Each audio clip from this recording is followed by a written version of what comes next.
Hi everyone, welcome back to my YouTube channel Love for All. Myself Ashima Agarwal and I hope that you all are doing well. Guys, last video में हमने accounts of the company वाले topic के कुछ आगे concept किए थे, जिसमें हमने लास्ट किया था inspection of the books of accounts by the directors. इसकी बात की थी सेक्शन 128 क्लॉज 3 में और rule number 4 of the companies accounts rules 2014। इसमें हमने बहुत ईजी था। क्या देखा था कि जो हमारे बुक्स ऑफ अकाउंट्स होते हैं वो ओपन रहते हैं ड्यूरिंग द बिजनेस आवर्स। उनकी इंस्पेक्शन डायरेक्टर कभी भी कर सकते हैं ड्यूरिंग द बिजनेस आवर्स, ठीक है। और डायरेक्टर अपनी जगह पे किसी और को अपॉइंट नहीं कर सकता कि तो मेरी जगह पे जाके अकाउंट्स की इंस्पेक्शन कर ले, दैट इज़ नॉट अलाउड। और बुक्स और पेपर्स में क्या क्या चीज़ें आती है, सब्सिडरी कंपनी के अकाउंट्स के इन्वेस्टिगेशन में, इंस्पेक्शन में क्या प्रोसीजर था वो देखा था हमने। और ये देखा था कि जो भी इंफॉर्मेशन होती है वो विद इन 115 डेज़ के अंदर प्रोवाइड कर दी जाती है उस केस में जब हमारी इंफॉर्मेशन आउटसाइड इंडिया मेंटेन होती है, ठीक है। आज हम करेंगे इसके अगले वाले topics and we will try कि हम जल्दी से जल्दी ये वाला टॉपिक भी कंप्लीट कर लें। So let's get started. So आज जो हम टॉपिक करने जा रहे हैं उसमें जो पहला आता है that is period for the preservation of the accounts. इसकी बात की गई है सेक्शन 128 क्लॉज 5 में। हमने देख लिया बुक्स ऑफ अकाउंट्स बनाने हैं, किस तरह की ट्रांजैक्शन रिकॉर्ड करनी है, कौन बनाएगा, और इंस्पेक्शन भी हमने देख ली कि कैसे की जाती है, ठीक है। अब हमने जो बुक्स ऑफ अकाउंट्स बनाए हैं उसको हम कितने टाइम के लिए अपनी कंपनी में रखेंगे, इसकी बात की गई है इस सेक्शन में। So the first point is for a period not less than 8 year immediately proceeding the relevant financial year. For example, मैंने किसी पर्टिकुलर ईयर के बुक्स ऑफ अकाउंट्स बनाए, तो उस पर्टिकुलर ईयर के अकाउंट्स मैं 8 साल के लिए अपने पास रखूँगी। जैसे ही 8 ईयर्स कंप्लीट होंगे I can dispose of those accounts. But उसमें एक और पॉइंट है, वो मैं आपको भी इसके आगे बताती हूँ। If a company is incorporated less than 8 years before the financial year then the account shall be for the that entire time. For example कि अभी मेरी कंपनी को इनकॉर्पोरेट हुआ इतना टाइम हुआ ही नहीं है, मतलब मेरी कंपनी अभी नई नई खुली है, एक आधा साल हुआ है, तो मैं उन अकाउंट को किस तरह से रखूँ। मैं चाहूँ तो अपने अकाउंट्स को for the entire life of the company भी रख सकती हूँ। लाइक जितने टाइम के लिए मेरी कंपनी है उतने टाइम के लिए मैं अपने अकाउंट्स को प्रिजर्व करके रख सकती हूँ, इन केस अगर मेरी कंपनी को अभी इनकॉर्पोरेट हुए 8 साल से कम हुए, ठीक है। And the third point is in case any investigation has been ordered in the respect of company then those account shall be kept for more than 8 years।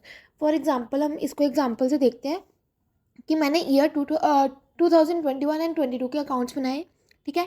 8 साल कंप्लीट होने वाले थे, बट उसी पर्टिकुलर ईयर के accounts से related ना मेरी company में कुछ इन्वेस्टिगेशन चल रही है, कोई इंक्वायरी वर्क चल रहा है, ठीक है, ईयर 2021 एंड 22 में, ठीक है। तो 8 ईयर्स कंप्लीट हो गए, हमने क्या देखा कि 8 ईयर्स के बाद हम अकाउंट्स को डिस्पोज ऑफ कर सकते हैं। बट अगर किसी केस में मेरी कंपनी के अकाउंट्स से रिलेटेड या फिर कंपनी में ही कोई इन्वेस्टिगेशन चल रही है, कोई इंक्वायरी चल रही है, फिर चाहे 8 साल ही कंप्लीट क्यों ना हो जाए, मैं उन अकाउंट्स को डिस्पोज ऑफ नहीं कर सकती। मैं उन अकाउंट्स को 8 साल से ज़्यादा के लिए रखूँगी जब तक कि वो इंक्वायरी और वो इन्वेस्टिगेशन का कंक्लूजन ना आ जाए। तो ये था period for the preservation of accounts. क्या देखा कि बुक्स ऑफ अकाउंट्स जो हम प्रिपेयर करते हैं वो 8 साल के लिए हम रखते हैं, ठीक है। अगर मेरी कंपनी को इनकॉर्पोरेट हुए अभी 8 साल हुए ही नहीं है, उस केस में मैं चाहूँ तो अपने अकाउंट्स को for the entire life of the company भी रख सकती हूँ। And the third point is अगर मेरी कंपनी में कोई भी इन्वेस्टिगेशन चल रही है, कोई भी इंक्वायरी वर्क चल रहा है, तो उस केस में मैं अपने अकाउंट्स को 8 साल के बाद डिस्पोज ऑफ नहीं कर सकती। मैं उनको तब तक अपनी कंपनी में रखूँगी जब तक कि वो पर्टिकुलर इंक्वायरी और इन्वेस्टिगेशन का कंक्लूजन ना आ जाए, ठीक है। The next is SFIO। What is the meaning of SFIO? It means Serious Fraud Investigation Officer। हमने देखा कंपनी में कोई भी इश्यूज होते हैं तो हम बोर्ड मीटिंग्स करते हैं, ठीक है, इन्वेस्टिगेशन वगैरह की जाती है। बट अगर कंपनी में कोई ऐसा इशू हो गया जिससे कि पब्लिक इंटरेस्ट पे भी इफेक्ट हो रहा है, ठीक है ना, पब्लिक के भी इंटरेस्ट पे इफेक्ट हो रहा है, तो उस केस में एक सीरियस फ्रॉड इन्वेस्टिगेशन ऑफिसर को अपॉइंट किया जाता है, जिसका मतलब होता है SFIO। इसको ज़्यादा डीप में पढ़ने की ज़रूरत नहीं, इसकी बस फुल फॉर्म ही याद रखना, अगर वो भी वैसे पूछा नहीं जाता एग्जाम में। So the next topic is people responsible for keeping the books of accounts. अब देख लिया, पीरियड का भी हमने देख लिया कि कितने टाइम के लिए हम अपने अकाउंट्स को प्रिजर्व करके रखते हैं। नाउ कौन कौन लोग रिस्पॉन्सिबल होते हैं उन बुक्स ऑफ अकाउंट्स को रखने के लिए, उन बुक्स ऑफ अकाउंट्स की देखभाल करने के लिए, इसकी बात की गई है सेक्शन 128 क्लॉज 6 में। 5 में बात की गई है पीरियड फॉर प्रिजर्वेशन की, 6 में बात की गई है उन लोगों की जो उन बुक्स ऑफ अकाउंट्स की प्रिजर्वेशन के लिए रिस्पॉन्सिबल होते हैं। ठीक है, the people are managing director of the company, CEO of the company, CFO of the company, company का जो हमारा चार्टर्ड अकाउंटेंट है, मतलब वो पर्सन जो कंपनी की ऑडिटिंग करता है, कंपनी का जो कंपनी सेक्रेटरी है जो कि चेक रखता है हर एक चीज़ के ऊपर, लॉ बेस्ड जो भी इश्यूज होते हैं, and the whole time director जो कंपनी में for the entire day as a director काम करता है, और उसके अलावा कोई भी और पर्सन जो कि हमारी कंपनी की बोर्ड ने ऑथोराइज किया तो वो, ये सभी लोग रिस्पॉन्सिबल होते हैं हमारी कंपनी की बुक्स ऑफ अकाउंट्स को की कीपिंग के लिए, उनकी प्रिजर्वेशन के लिए। ठीक है, कौन कौन होते हैं? Managing director, CEO, CFO, CA, CS, WTD and any other person as charged by the board। ये सारे लोग कंपनी में रिस्पॉन्सिबल होते हैं बुक्स ऑफ अकाउंट्स की कीपिंग के लिए। ठीक है, द नेक्स्ट इज डिफ़ॉल्ट। अब देखो गलतियाँ तो हो ही जाती है, पीपल मेक मिस्टेक्स, तो उस केस में क्या डिफ़ॉल्ट होता है तो ऑफकोर्स है फाइन लगेगा, या अगर कोई ज़्यादा सीरियस होता है तो उस केस में क्या होता है इम्प्रिजनमेंट भी हो जाती है।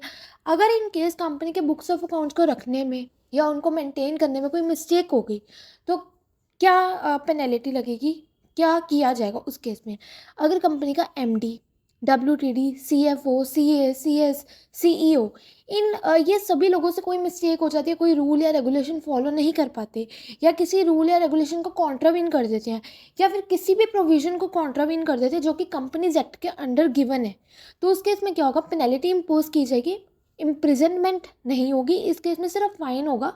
Fine shall not be less than 50,000, 50,000 से कम नहीं होगा, और जो भी सिचुएशन है, जो भी डिफ़ॉल्ट है, उसको देखते देखते it may extend up to 5 lakh. ज़्यादा से ज़्यादा मतलब कम से कम 50,000 तो लगेगा ही, और ज़्यादा से ज़्यादा 5 लाख तक की पेनल्टी जा सकती है अगर कोई भी रूल या रेगुलेशन या प्रोविज़न की कॉन्ट्रावेंशन की जाती है। किसके द्वारा की जाती है? MD के द्वारा, WTD के द्वारा, CFO, CA, CEO, CS and any other person charge by the board.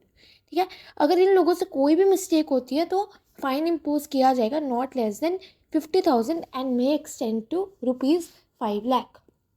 ठीक है, the next is maintenance of the books of accounts in electronic mode is permitted under section 128 clause 1।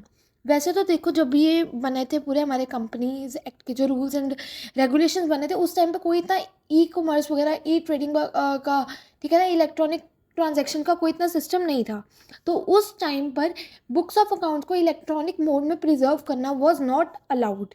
ठीक है, under the section 128 clause 1। But आज के time में अगर हम कहें तो बिकॉज आजकल सारा काम ही ऑनलाइन हो रहा है, आफ्टर कोविड तो वैसे ही सब कुछ ऑनलाइन हो गया, तो आज के टाइम में चलेगा।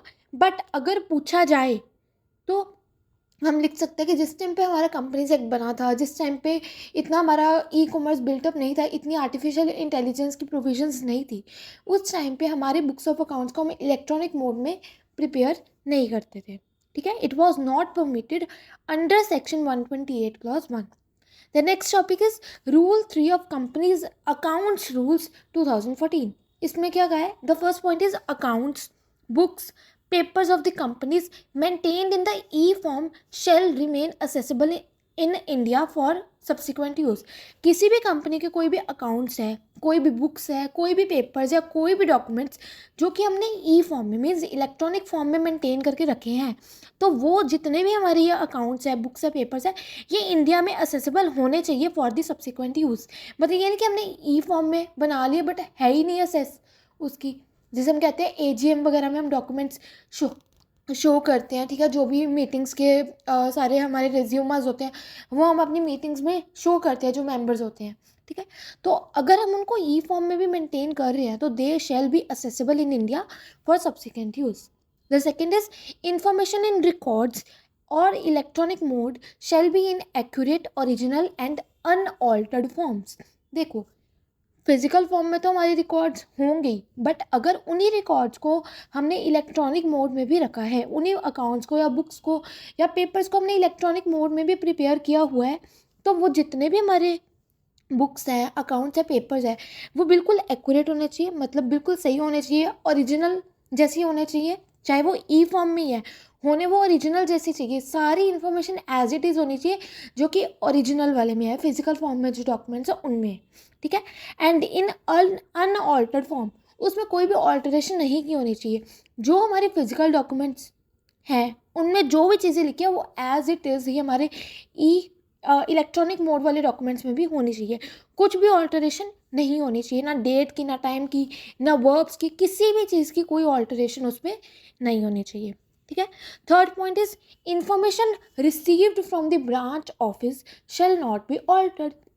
ये भी रूल 3 में ही कहा है, जो हमारे कंपनीज के ब्रांच ऑफिस होते हैं, ठीक है, हेड ऑफिसेज होते हैं, उनसे जो भी हमें इन्फॉर्मेशन मिलती है उनको भी हम ऑल्टर नहीं कर सके। जो भी उन्होंने हमें रूल्स या रेगुलेशन कंपनी पे इम्पोज करने के लिए कहा है, जो भी चेंजेस लाने के लिए कहा है, उनको हम एज इट इज़ ही अपने कंपनी के ऊपर अप्लाई करेंगे, उसमें हम कोई भी चेंज नहीं ला सकते। अगर उन्होंने हमें बोला है कि कंपनी की टाइमिंग ये होनी चाहिए, जस्ट फॉर एग्जाम्पल, कि उन्होंने अगर हमें बोला कि कंपनी की टाइमिंग 10 से 5 होनी चाहिए, तो हम 10 से 6 या 10 से 4 नहीं कर सके, नहीं कर सकते। जैसे उन्होंने हमें इंफॉर्मेशन दी है वैसे ही हम अपनी कंपनी में रख लेंगे जो अकाउंट्स है, या फिर अगर कुछ चेंजेस लाने के लिए कहा है तो एज इट इज़ ही चेंजेस लाए जाएंगे, हम कुछ भी चेंज नहीं कर सकते, ठीक है। The fourth point is information in electronic mode shall be capable of displayed. अब अगर हमने अपनी इन्फॉर्मेशन को, कंपनी के अकाउंट्स को, बुक्स को, पेपर्स को इलेक्ट्रॉनिक मोड में भी प्रिपेयर किया हुआ है, इलेक्ट्रॉनिक मोड में हमने रखा हुआ है, तो it shall be capable of displayed. जब हमारी कंपनी की एजीएम होती है, मीटिंग्स होती है, एनुअल जनरल मीटिंग होती है, बोर्ड मीटिंग, कुछ भी, तो उन केस में वो जो इलेक्ट्रॉनिक मोड में हमने इन्फॉर्मेशन रखी है वो हम डिस्प्ले कर सके, ठीक है, हम अपने मेंबर्स को शो कर सके, जो कंपनी की मीटिंग में जो भी पर्सन उस टाइम पे है हम उनको दिखा सके वो information in the electronic mode, ठीक है। The fifth point is proper system of storage, retrieval, display printouts of e records as audit is must. Proper system होना चाहिए। अब देखो, अगर हम अपनी इन्फॉर्मेशन को, बुक्स ऑफ अकाउंट्स को, डॉक्यूमेंट्स को ई मोड में प्रिपेयर कर रहे हैं तो there must be a proper system of storage, ठीक है, कि कहाँ पे वो स्टोर करके रखे जाएंगे प्रॉपरली, कि वो जो हमारी कंपनी की इन्फॉर्मेशन है वो लीक ना हो जाए, ठीक है ना। कुछ इन्फॉर्मेशन होती है जो हम नहीं जनरल पब्लिक को शो कर सके, ठीक है। डिस्प्लेड प्रिंट आउट्स भी होने चाहिए ई रिकॉर्ड्स के एज दी ऑडिट्स, ठीक है। एक पूरा प्रॉपर सिस्टम होना चाहिए हमारे कंपनी के अकाउंट्स को, बुक्स को, डॉक्यूमेंट्स को मेंटेन करके रखने का, स्टोर करके रखने का, उनको डिस्प्ले करने का भी एक प्रॉपर हमारा सिस्टम होना चाहिए, कि अगर बाय चांस हमें एट द पॉइंट भी कोई मीटिंग बुलानी पड़ जाए तो पूरा एक प्रॉपर सिस्टम होना चाहिए जहाँ पे हम अपने वो रिकॉर्ड्स जो हमारे ई मोड में प्रिपेयर्ड है वो हम डिस्प्ले कर सकें, ठीक है। The next is 6 point backup of accounts shall be kept in server physically located in India। जो हमारी कंपनी के अकाउंट्स के बैकअप होते हैं, जैसे हमारे फ़ोन में बैकअप होते हैं, ठीक है ना, कंपनी के जो अकाउंट्स के बैकअप है वो फिजिकली जो हमारे उसके जो सर्वर्स है वो इंडिया में होने चाहिए। The servers shall not be outside India. जो हमारी कंपनी के अकाउंट्स के बैकअप होते हैं उनके जो सर्वर्स हैं वो इंडिया में प्रेजेंट होने चाहिए, वो इंडिया के बाहर नहीं होने चाहिए, ठीक है। And the last point is company shall intimate to the registrar about the time of filing the fine statement along with the name of service provider. Company है, ये उसकी ड्यूटी है कि वो रजिस्ट्रार को बताते रहे कि अगर कोई फ़ाइन वगैरह पे करने वाला है, कोई पेनल्टी वगैरह है, तो हर एक चीज़ की उनको टाइमिंग बताते रहे, ताकि देखो अब हम कॉलेज में अपनी फ़ीस देते हैं, अगर हम फ़ीस लेट डिपॉजिट करवाते हैं तो ऑफकोर्स हमारे पे फ़ाइन इम्पोज होता है, ठीक है ना। इसीलिए हमें पहले ही इन्फॉर्मेशन दे दी जाती है कि this is the last date of depositing your fees. उसी तरह से ये कंपनी की ड्यूटी है कि वो रजिस्ट्रार को और रेगुलरली सारी इन्फॉर्मेशन, टाइमिंग से रिलेटेड, मीटिंग की टाइमिंग से रिलेटेड, कोई ड्यूज़ वगैरह, कोई फ़ाइन देने वाला है, कोई टैक्स पड़ा है, कोई ड्यूटी हमारी पे करने वाली है, तो उसके बारे में कंपनी बताते रहे along with the name of service provider, जिसको हमने वो फ़ाइन वगैरह पे करना है उसके साथ, ठीक है। Now this was the rule number 3 of the company accounts rules 2014। ये आपको क्लियर होगा, ज़्यादा कुछ नहीं है कि यही बोला, जो हम अपने रिकॉर्ड्स को ई फॉर्म में मेंटेन करके रखते हैं वो एक्यूरेट होने चाहिए, ओरिजिनल होने चाहिए, उसमें कोई ऑल्टरेशन नहीं होने चाहिए। जो सर्वर्स होते हैं वो इंडिया में लोकेटेड होने चाहिए, ठीक है ना। और जो भी हमें ब्रांच ऑफिस से इंफॉर्मेशन मिलती है, हम उसमें कोई भी चेंजेस, कोई भी ऑल्टरेशन नहीं कर सकते। The next topic is branch office accounts. अब हमने देख लिया कि हर एक कंपनी का अपना एक ब्रांच ऑफिस होता है, ठीक है। तो यहाँ पे क्या लिखा है, any establishment described as a branch by the company in India or outside India shall also keep the books of accounts in the manner of the transaction effected। उन्होंने यही कहा कि जिस तरह हम अपनी कंपनी में अकाउंट्स मेंटेन करके रखते हैं ना, उसी तरह से ब्रांच ऑफिस भी जो होते हैं कंपनीज़ के, अलग अलग कंपनीज़ के, वो भी एक प्रॉपर अकाउंट मेंटेन करके रखे, प्रॉपर एक रिकॉर्ड मेंटेन करके रखे ट्रांजेक्शन्स का, जो भी इंपॉर्टेंट नोटिस वगैरह होते हैं, हर एक चीज़ का प्रॉपर रिकॉर्ड मेंटेन करके रखें। क्यों? क्योंकि अगर बाय चांस फॉर एग्जांपल हमें कोई रिकॉर्ड चाहिए था, हमें एट अ टाइम वो रिकॉर्ड हमारी कंपनी में नहीं मिला, तो we can have the access of that particular record from the branch office also, because हमारे वो सभी रिकॉर्ड्स ब्रांच ऑफिस में भी मेंटेन्ड होंगे, ब्रांच ऑफिस के अकाउंट्स के नेम से, ठीक है। The next is financial year. इसकी बात की गई है सेक्शन 2 क्लॉज 41 के अंदर, ठीक है। फाइनेंशियल ईयर, अब हमें कैलेंडर ईयर का पता है क्या होता है, 1 January to 31 March. Now what is financial year? Financial year वो होता है जब एक कंपनी, कोई एक पर्टिकुलर बिजनेस अपना बिजनेस ईयर स्टार्ट करती है। तो फाइनेंशियल ईयर क्या होता है, 1 April to 31 March is a financial year of every company. It is a period ending on 31st March of each year, that is 1 April to 31 March।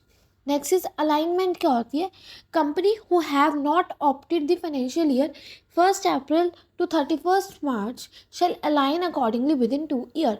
अगर कोई company नहीं इस तरह से अपना फाइनेंशियल ईयर स्टार्ट कर पाती फ्रॉम द 1 अप्रैल टू 31 मार्च, वो क्या कर सकते, 2 साल के अंदर अंदर अपनी अलाइनमेंट सही कर सकती है। एंड क्योंकि इट इज़ कंपल्सरी कि हर एक कंपनी अपना financial year from 1 April he start करे, क्योंकि ये हमारे कंपनी के बुक्स ऑफ अकाउंट्स में लिखा है, कंपनीज एक्ट में ही ये फाइनेंशियल ईयर डिस्क्राइब किया गया है, ठीक है।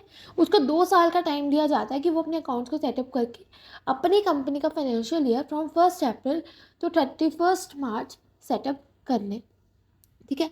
अब उसमें एक्सेप्शन क्या है, होल्डिंग कंपनी है, subsidiary company, associate companies incorporated outside India shall also acquire the approval of NCLT। देखो, अब फाइनेंशियल ईयर हमने यही सेट करना होता है 1 अप्रैल टू 31 मार्च, बट कुछ एक्सेप्शंस है कुछ कंपनी के लिए, जैसे होल्डिंग कंपनी होगी, सब्सिडरीज कंपनी, एसोसिएट कंपनी जो इंडिया के बाहर इनकॉर्पोरेटेड है, अगर उनको ये फाइनेंशियल ईयर सेटअप करना है तो they shall acquire the approval of NCLT। या फिर अगर वो नहीं चाहते इस तरह से फाइनेंशियल ईयर लेना, मतलब 1 अप्रैल टू 31 मार्च वाला अगर वो नहीं चाहते ऑप्ट करना, तो they shall acquire approval of NCLT। NCLT को नोटिस लिख के दे सकते हैं, अपना रीज़न भी उसमें लिख के देंगे, और जो भी पर्टिकुलर उनके रीजन है जिनके कारण वो ये फाइनेंशियल ईयर का जो जो टाइमलाइन है वो नहीं ऑप्ट करना चाहते, वो सारे हर एक चीज़ उस नोटिस के अंदर लिख के देंगे एंड NCLT से अप्रूवल ले सकते हैं। फाइनेंशियल ईयर वो टाइम पीरियड 1 अप्रैल से लेकर 31 मार्च तक का, ठीक है। अगर कोई कंपनी नहीं अलाइन कर पाती, नहीं इस फाइनेंशियल ईयर के अकॉर्डिंग चल पाती, तो उसको 2 साल का टाइम दिया जाता है फॉर अलाइनमेंट, प्रॉपर अलाइनमेंट कर ले, अपने अकाउंट्स को सेटअप प्रॉपरली कर ले, एंड उसी अकॉर्डिंगली वो दोबारा से अपनी कंपनी का जो स्टार्ट करेगी ईयर, न्यू ईयर जो स्टार्ट करेगी, वो 1 अप्रैल से 31 मार्च का ही स्टार्ट करेगी। एक्सेप्शन कि अगर कोई होल्डिंग कंपनी, सब्सिडरी कंपनी या एसोसिएट कंपनी जो इंडिया के बाहर इनकॉर्पोरेटेड है, अगर वो नहीं चूज़ करना चाहते ये वाला फाइनेंशियल ईयर, तो they shall have to get the approval of NCLT, जिसमें वो रीजंस वगैरह लिख के देंगे कि किन रीजंस के कारण वो ये फाइनेंशियल ईयर अपनी कंपनी पे नहीं ऑप्ट करना चाहती, ठीक है। तो कौन सा होता है timeline, 1 April to 31 March. This is all about the financial year described in section 2 clause 41, ठीक है। Now next is financial statement. इसके बारे में बात की गई है सेक्शन 2 क्लॉज 40 के अंदर। हमें पता है फाइनेंशियल स्टेटमेंट हम प्रिपेयर करते हैं, balance sheet, P&L account, trading P&L, income and expense statement, cash flow, ledger folio, ये सारी हमारी कंपनी की फाइनेंशियल स्टेटमेंट्स होती है, ठीक है। तो इसकी बात की गई है सेक्शन 2 क्लॉज 40 के अंदर। It is prepared as per the schedule 3 of the companies act. Companies act का जो शेड्यूल 3 है उसके अकॉर्डिंगली ही हम अपनी कंपनीज की फाइनेंशियल स्टेटमेंट्स प्रिपेयर करते हैं। First point is financial statement includes balance sheet, P&L account, income and expense account, cash flow statement, statement of equity and others etc. Others में ledger हो जाते हैं, ledger folios हो जाते हैं, journal हो जाती है, ये सारे आ जाते हैं. ठीक है. Next point is cash flow statement is not included in the case of OPC company, means 1% company, dormant company and the small company. जो हमारी लिस्टेड कंपनी होती है, जो थोड़ी लार्ज कंपनीज होती है, फॉरेन कंपनीज होगी, ठीक है ना, they have to prepare the cash flow statements also. But in the case of 1% company, small company, ठीक है, and the dormant company, there is no compulsion of preparing the cash flow statement. ठीक है. Next is financial statement shall give the true and fair views of the company's affairs.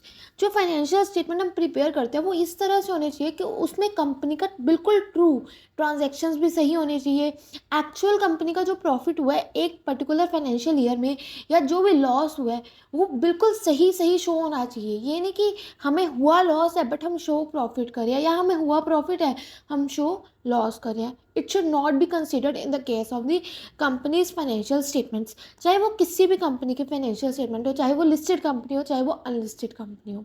ठीक है. Next is it shall comply with the accounting standards. Compulsory होता है कि हम जब भी अपनी कंपनी की फाइनेंशियल स्टेटमेंट प्रिपेयर करते हैं, इट इज़ कंपल्सरी कि हम अकाउंटिंग स्टैंडर्ड्स को फॉलो करें. वही डेबिट क्रेडिट, ठीक है, लेस माइनस जो भी है, ओपनिंग क्लोजिंग बैलेंसेस का जो भी बैलेंस होता है, हर एक चीज़ हम अकाउंटिंग स्टैंडर्ड के अकॉर्डिंग लेके चलते हैं कि किस टाइम पे डेप्रिसिएशन हमने माइनस करनी है, कहाँ से हमने आउटस्टैंडिंग डिडक्ट करना है या ऐड करना है. हर एक चीज़ हम अकाउंटिंग स्टैंडर्ड्स के अकॉर्डिंगली ही लेके चलेंगे एंड उसके अकॉर्डिंग ही हम अपने फाइनेंशियल स्टेटमेंट्स को प्रिपेयर करते हैं. ठीक है. Next point is banking company, insurance company, electricity supply companies etcetera shall maintain their financial statements in the form specified as per the governing act of such company.